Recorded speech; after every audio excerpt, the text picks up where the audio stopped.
Hey guys, HMK once again, and today I'm going to talk about how I feel, since a lot of you guys have been asking me about this, how I feel about Breath of the Wild's final boss. Now, of course, since I'm talking about the final boss, this video obviously has spoilers about the boss. You know, like story spoilers, I mean, a little bit. But, yes, this does contain spoilers, so if you haven't got to the boss yet, or you haven't got the game, click off the video, alright?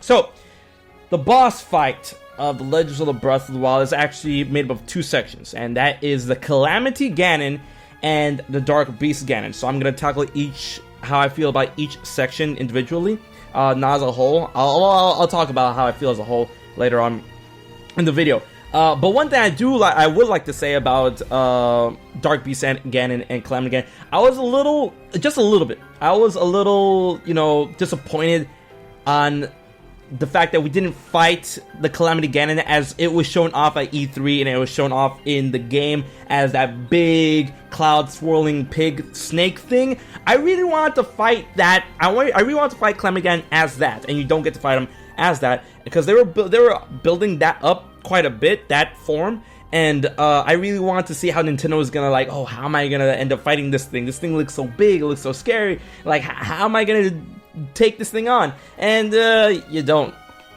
It's like, so it sucks. Sorry. So first thing is the Calamity Ganon, which is the Scourge of Hyrule Castle, and I'll have some gameplay clips, you know, going off in the background right here of me playing against him. Now, the thing with Calamity Ganon, that phase, the first phase, there's so many variables on that boss fight in order to, you know, truly think, is this a good boss fight or not?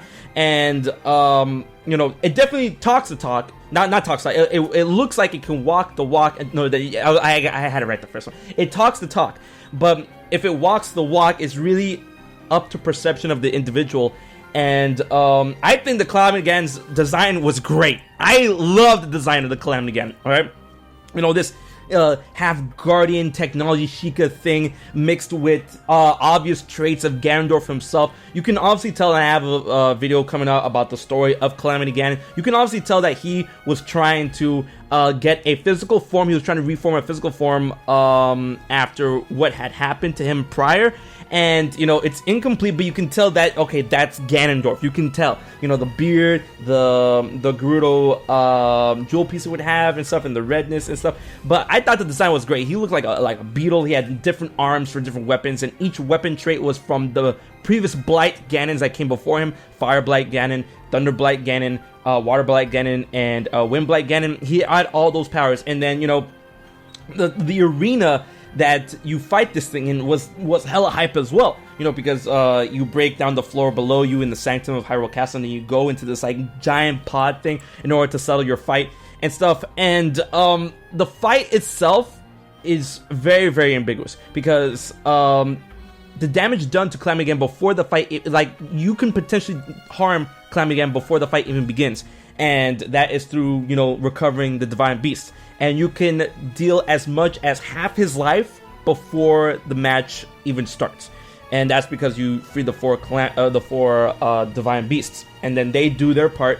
And even then, Calamity Ganon's bar at half. The Master Sword, which is probably the primary damage dealing item you're gonna want to use against it, only does so much, you know, because the Master Sword has a damage power of 60, and there are more powerful weapons, but you know, the Master Sword is the most well-rounded, especially being a one-handed weapon where you have the ability to use your shield. And then this combined with the fact that you can either turn off, or depending on how many powers you get from the champions, really puts the boss fight into question, you know, because it can be hard, it can be challenging, depending on all the powers you have. And even if you have all the powers and then all the damage that you could against Calamity Ganon, he can still be challenging in your own right, depending on how well you mastered combat in this game. Like, for a person like me, I pretty much have Flurry Rush and Perfect Guards down. So to that end, Calamity Ganon did provide a bit of a challenge. Did it provide the challenge that a final boss could? Honestly, in my opinion, that's up to you. I think it's a very smart choice. What was that? I believe it's a very smart choice Nintendo did on how hard this boss can truly be for you. You can truly make this boss as hard as can be, or you can truly go into this boss and, you know, do as much damage as you can to it before it happens, and then, you know, take it out, you know, play that hero, play that champion that you always want to be. It's really up to you. And then this combined with the fact that even if you have all these hearts to wield the Master Sword and whatever, you can go to the cursed statue and discard these hearts and, you know, leave yourself all the way down to 3 hearts in order to face Calamity Ganon and still have the Master Sword or whatnot. And then you don't even have to choose to use the Master Sword or not. You can really make this boss as hard as possible up to your liking, and I thought that was very smart. So as a boss fight, as Calamity Ganon as a boss fight, I thought it was a very smart design choice. And the boss fight itself, I thought it could provide ample challenge. And, you know, and this goes without saying that if you don't free any of the Divine Beasts, you're gonna have to fight the 4 Blight Ganons before you even face Calamity Ganon. And then when you face Calamity Ganon, he's gonna have full life, you know. And if you have the Master Sword or not, that's gonna be a bit of an issue, because the Master Sword only does so much damage against Calamity Ganon. I was actually surprised how much damage it does per strike. And then if you don't have it, like, and if you decide to go to straight for the Hyrule Castle, you're gonna have to rely on either some like rinky-dinky weapons that you get along the way, or the Royal Arms, the Royal Guard arms that you find within Hyrule Castle. And even then, though they do a lot of damage, they break very easily. So, you know, I thought the design for Calamity Ganon, I love the design of Calamity Ganon aesthetically, and how it functions as a boss fight, as a potential boss fight, as a fight that can be very difficult. And his own AI, you know, I feel it was passable. It was passable. You know, he's very, you know, once you have the game down pat, he's not hard to guard against. He's not hard to dodge. And once you figure out what he's gonna do, you know, it's pretty good. I just wish he was a bit faster. You know, if I want to challenge, because like Thunderblight Ganon speed, that was that was good. I like that.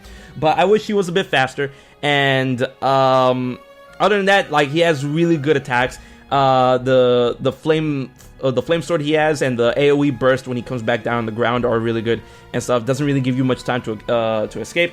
But as a boss fight, Calamity Ganon, I believe Calamity Ganon was a good boss fight, because there's so much you can do with him. There's so many variables in order to twist him around and make him, you know, difficult as can be. Now, that being said, Dark Beast Ganon, oh my god, that was definitely the disappointing part of that boss battle.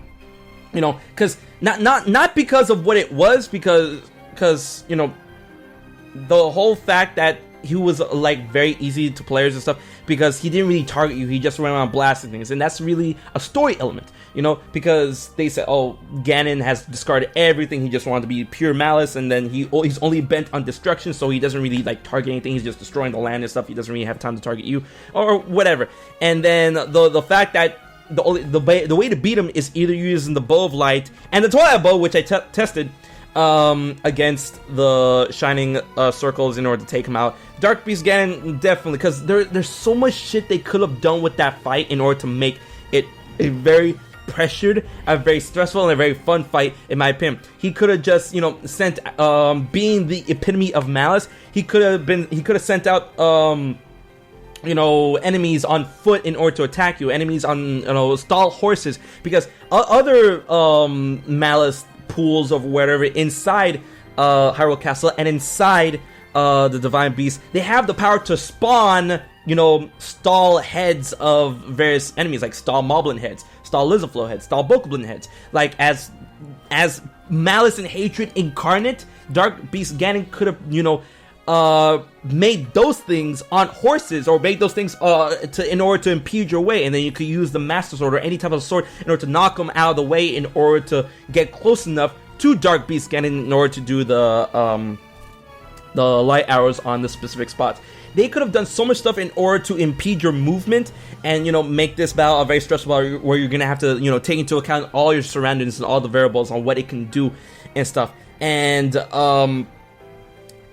especially when playing around with the last shot, where you have that giant eyeball on the top of Ganon's back, or on the top of Ganon's head, or whatever. I know he's made of malice, but they could have incorporated a way very akin to Shadow of the Colossus, what we've seen with Stone Taluses and other enemies, where we could have climbed on top of Ganon. You know, we could use like this is a This is a thought.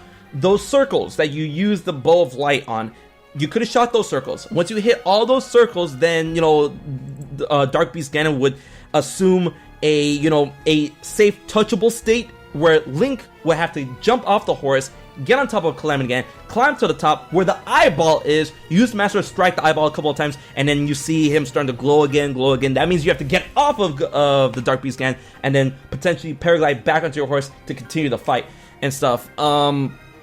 This combined with all the other things I said with, he could have summoned monsters to be in your way, and then that they could have been in your way, similar to the very, not too similar, but along the lines of Star-Lord in Twilight Princess, where you shoot the arrows, right? And the bow of light, it shoots straight. So you shoot the arrows, and then the Dark Beast, kind of freezes up and you can climb him. But then there's enemies in the way that you have to get past in order to get to Dark Beast Ganon, climb him, and then strike the eye, get off, and then continue the fight. And his life bar could have been insanely big.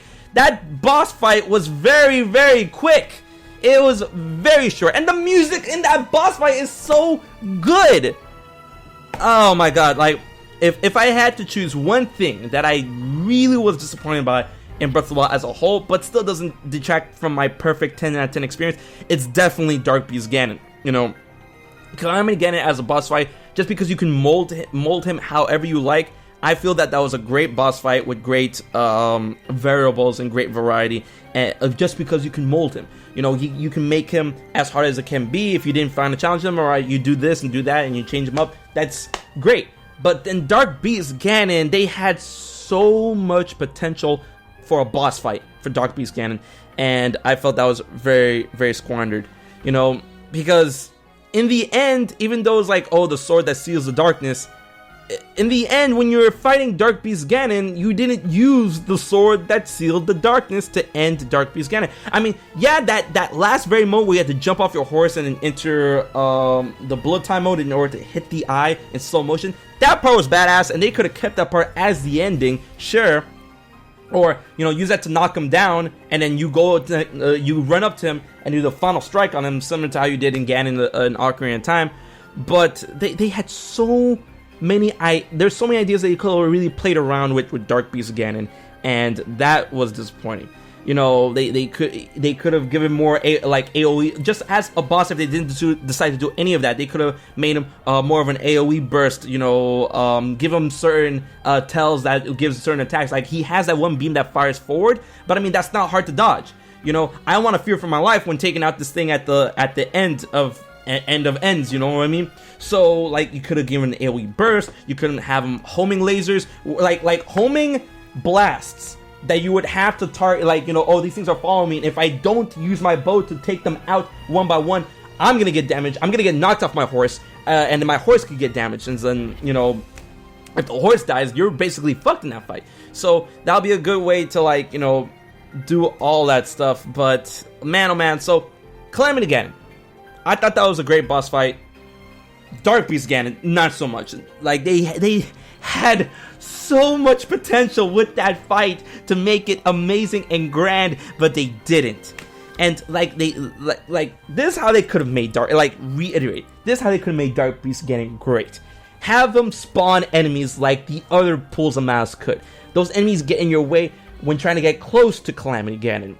Have those light, like the bows of light, target those light things or whatever. After you shoot them, make Dark Beast Ganon climbable in order to get to the eye on the top, strike it a bunch of times with the Master Sword, and then when he's glowing again, and that's him recovering, glide back down onto your horse, and then rinse and repeat that part, but then add other, other things as well, like blasts that can follow you even if you're climbing Calamity Ganon. More enemies to get in your way. Have enemies spawn on top of Dark Beast Ganon to guard the eye. Nintendo! My god! Come on! Okay, so that's why I said my piece. That's how I feel about the fight. That's how I feel about the final fight. I want to know what you guys think about the end boss of Breath of the Wild, if of course you got there or not. So guys, until the next Zelda video, I hope you enjoyed it. Please subscribe to HMK for more Zelda content. Like, favorite, all that good jazz. Until the next one, I've been HMK, and I'll check you guys later.